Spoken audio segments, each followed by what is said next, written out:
वरं मन्ये तपोधना वैकुण्ठस्थो यतः कृष्णः श्रवणादस्य लभ्यते। कहा ये भगवान श्री कृष्ण की कथा यदि कोई श्रवण कर ले तो हमारे बांके बिहारी साक्षात गोलोक की प्राप्ति करा लेते हैं, अपने गोलोक में उसका वास करा देते हैं जो श्रीमद् भागवत महापुराण की कथा श्रवण कर लेते हैं।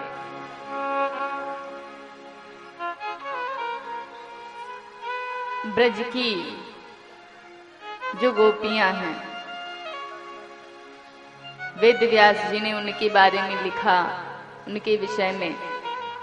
ये कोई साधारण गोपी नहीं है।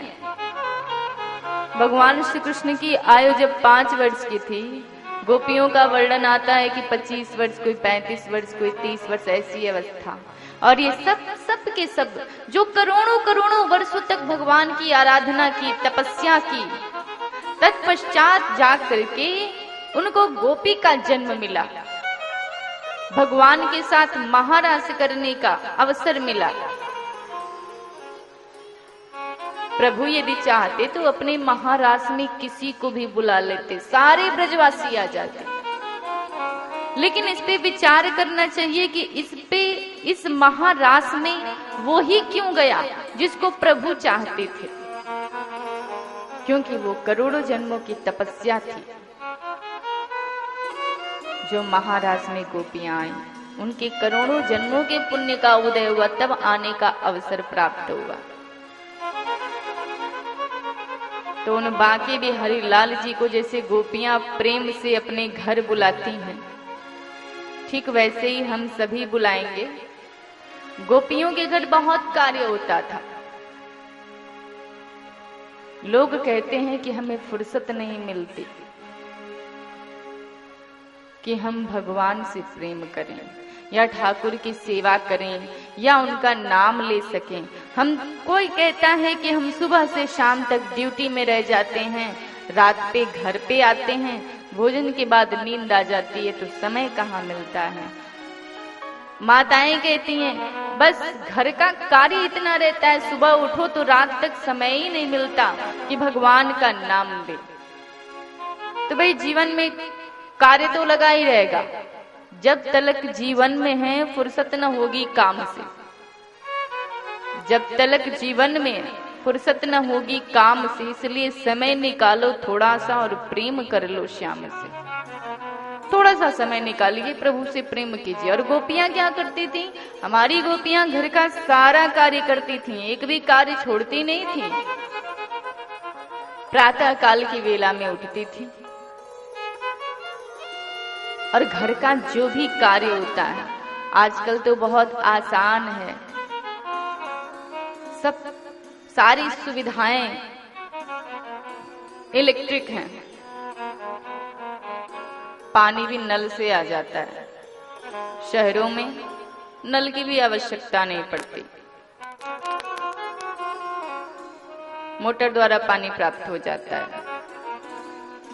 मोटर चला देते हैं, पानी मिल गया, बिजली द्वारा पानी प्राप्त हो जाता है।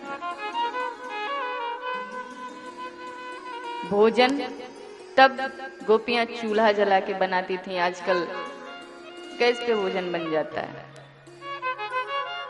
आजकल कोई कहीं भी खा लेता है, कहीं भी भोजन कर लेता है।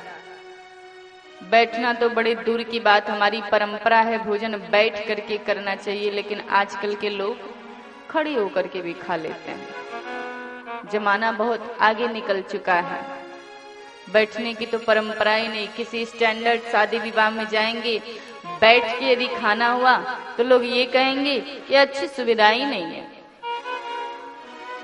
खड़े होकर के खाएंगे तो मानेंगे कि हाँ ये स्टैंडर्ड शादी थी, ये बहुत हाई प्रोफाइल की शादी है।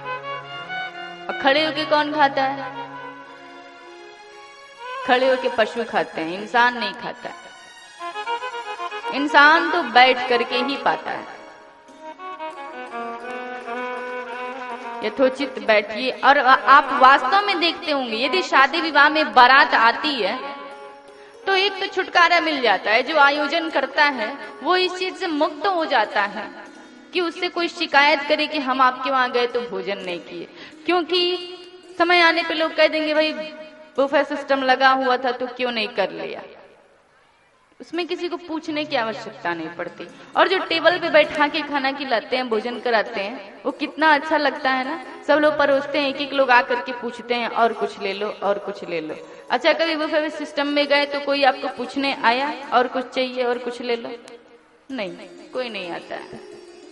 और तो और क्या कहें, खड़े होके तो खाते ही हैं, जूते चप्पल का भी परित्याग नहीं करते, वो भी पहने हुए ही खाते हैं। तो बैठ करके भोजन। और तब की गोपियां जब भोजन कराती थी, भोजन करने वाले जो पुरुष आते थे एक वस्त्र पे भोजन करते थे प्रतिदिन। आजकल तो फर्श है, बस 5 मिनट में साफ कर लिया। प्रतिदिन गाय का गोबर लेकर के और घर को साफ करती थी गोपियां, लेप लगाती थी। दिन भर उनका कार्य में बीत जाता था, लेकिन कार्य करते हुए गोविंद को नहीं भूलती थी, कन्हैया को नहीं भूलती थी। जो भी कार्य करती थी मन में ये भावना रखती थी। कुएं से पानी निकालने जब जाती थी तो ये विचार करती थी कि गोविंद के लिए पानी लेकर के जा रही हूँ, चाहे वो जल कोई भी पिए। घर पे जब भोजन बनाती थी तो मन में ये भावना रखती थी कि मैं अपने गोविंद के लिए भोजन बना रही हूँ। और इससे फायदा क्या होता है, एक तो गोविंद का स्मरण हो जाता है, और जिस भोजन के साथ गोविंद का नाम जुड़ जाए वो प्रसाद हो जाता है, और तीसरा भोजन में अपने आप ही मिठास आ जाती है। इतने फायदे होते हैं। भोजन कराती थी तो सामने वाले में गोविंद का दर्शन करती थी, और इस तरह गोपियों ने प्रभु को पा लिया।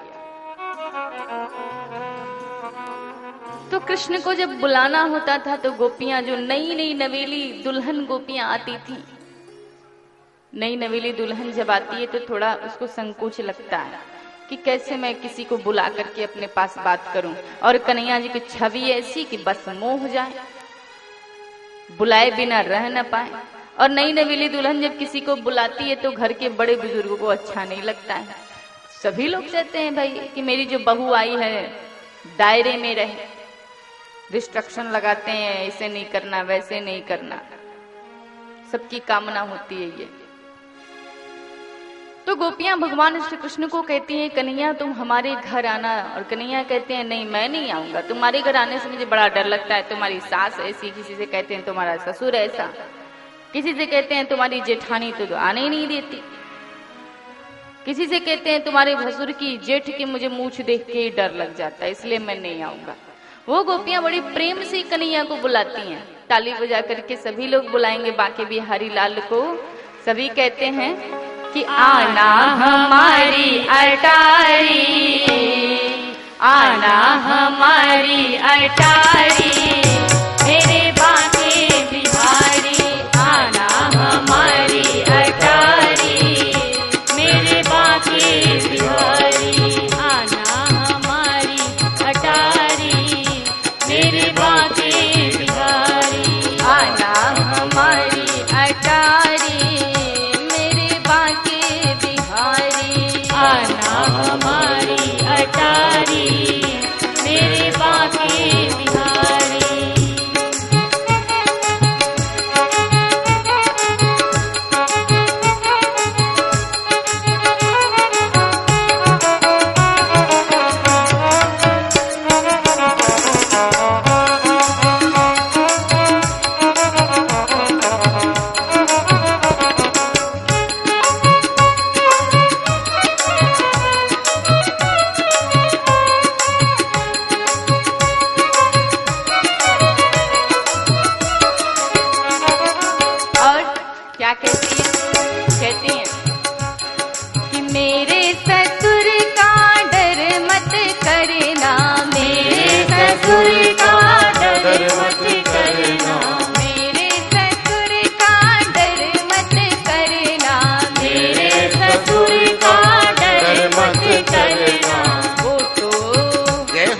वो तो है बुढ़ा अनाड़ी,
तुम्हारे घर तो मैं नहीं आऊंगा।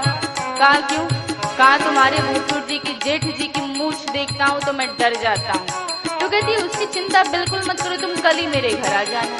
कहते हैं क्यों? तो कहती है मेरे भसुर जी का डर मत करना, मेरे भसुर का डर मत करना, मेरे जेठ जी का डर मत करना, मेरे जेठ जी का डर मत करना। वो तो अरे वो तो गया है ससुरारी, मेरे बाके बिहारी। वो तो गया है ससुरारी, मेरे बाके बिहारी। आना हमारी अटारी, मेरे बाके बिहारी। आना हमारी अटारी, मेरे बाके बिहारी। श्री राधे।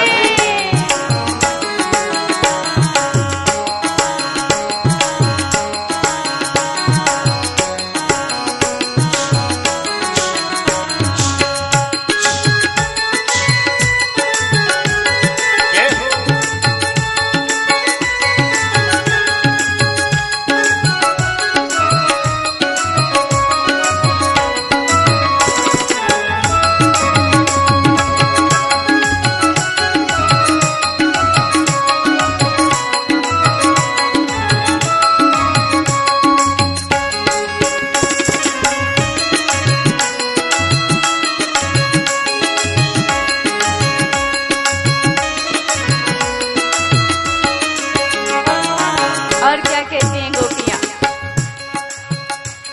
कि मेरी जेठानी का डर मत करना, मेरी जेठानी का डर मत करना, मेरी जेठानी का डर मत करना, मेरी जेठानी का डर मत करना।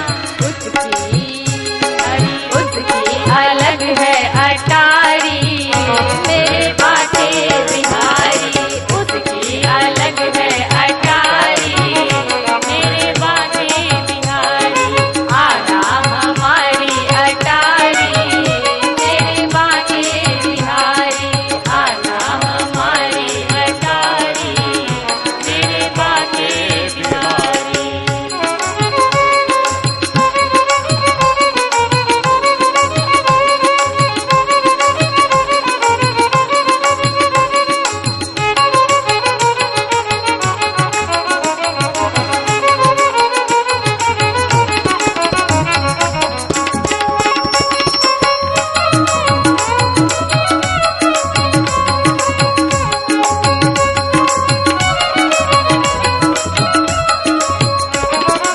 और कहती हैं कि मेरे देवर जी का डर मत करना, मेरे देवर जी का डर मत करना, मेरे देवर जी का डर मत करना, मेरे देवर जी का डर मत करना।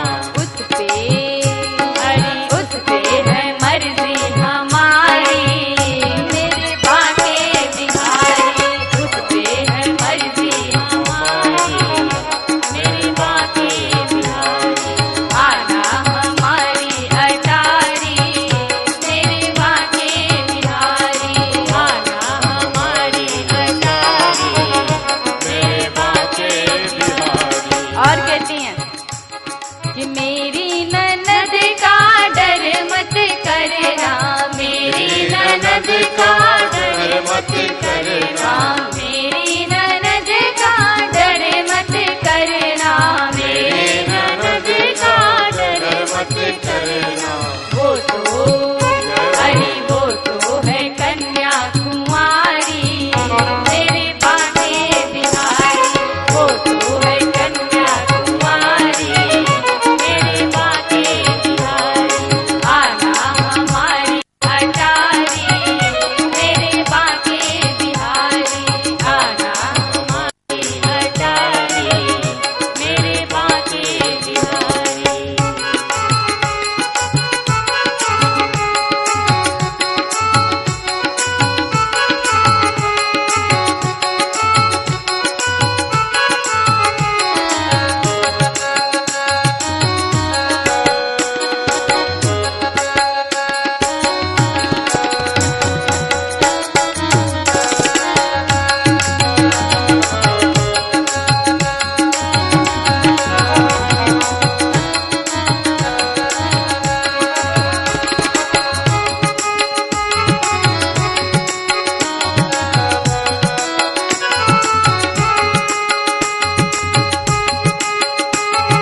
बचा नहीं है? कोई बाकी है? अभी घर वाला बाकी है। भगवान श्री कृष्ण भी कहते रहे सबका तो नाम ले लिया, सबको तो निपटा लेंगे, पर जिसका सबसे ज्यादा डर होता है उसका तो नाम लिया ही नहीं, उसका हम लोग क्या करेंगे? गोपियां कहती हैं अरे कन्हैया उसकी तो तुम चिंता ही मत करो। प्रभु पूछते हैं क्यों? अरे भाई सबसे डर तो उसका होना चाहिए। तो गोपियां कहती हैं कन्हैया हमें उसकी चिंता नहीं है, वो तो तुम्हारे भाग्य से इतना अच्छा है, सब कुछ अच्छा तुमने दिया, चाहे न दिया वो बड़ा अच्छा दिया। कन्हैया ने कहा कैसे? तो कहती हैं कि मेरे पिया जी का डर मत करना, मेरे पिया जी का डर मत करना, मेरे पिया जी का डर मत करना, मेरे पिया जी का डर मत करना, ओ डर मत करना, डर मत करना, डर मत करना, डर मत करना, मेरे पिया जी का डर मत करना, मेरे पिया जी का डर मत करना। क्योंकि वो तो है तेरा पुजारी, वो तो है तेरा पुजारी, मेरे माथे बिहारी, आना हमारी अटारी, मेरे माथे बिहारी, आना हमारे अटारी, मेरे माथे बिहारी, आना हमारी अटारी, मेरे माथे बिहारी, आना हमारी अटारी, मेरे माथे बिहारी, आना हमारी अटारी, मेरे माथे बिहारी, मेरे माथे बिहारी, मेरे माथे बिहारी, मेरे माथे बिहारी, मेरे माथे बिहारी, मेरे माथे बिहारी, मेरे माथे बिहारी, मेरे माथे बिहारी। बोलिए वृंदावन बिहारी लाल की जय, निकुंज बिहारिणी राधे अलवेली सरकार की जय।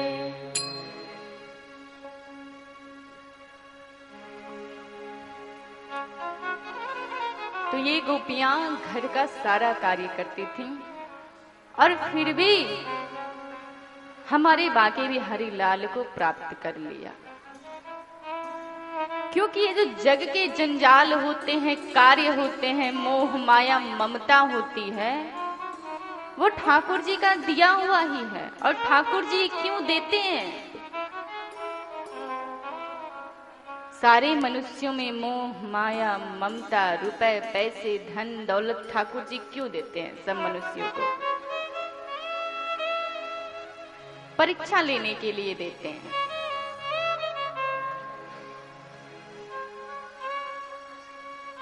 और इस परीक्षा में जो पास हो जाता है उसी को ठाकुर जी अपनाते हैं। जैसे एक बार एक राजा की कोई संतान नहीं थी। राजा बड़ा चिंतित हुआ कि राज्य का उत्तराधिकारी मैं किसे बनाऊंगा।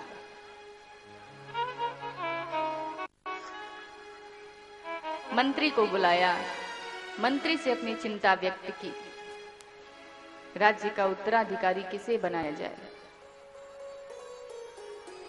मंत्री ने कहा राजा साहब यदि मेरी कोई संतान होती तो मैं कुछ बोलता, दुर्भाग्यवश मेरी भी कोई संतान नहीं है।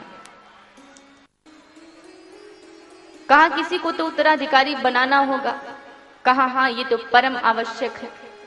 राजा ने कहा ये कैसे पता लगाया जाए कि कौन योग्य है, उत्तराधिकारी बनने योग्य कौन है। मंत्री ने राजा से कहा ये चिंता आप छोड़ दीजिए, ये कार्य मुझ पे सौंप दीजिए, मैं बताऊंगा। कहा ठीक है।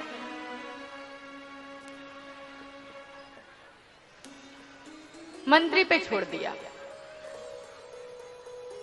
मंत्री ने बहुत बड़ा मेला लगवाया।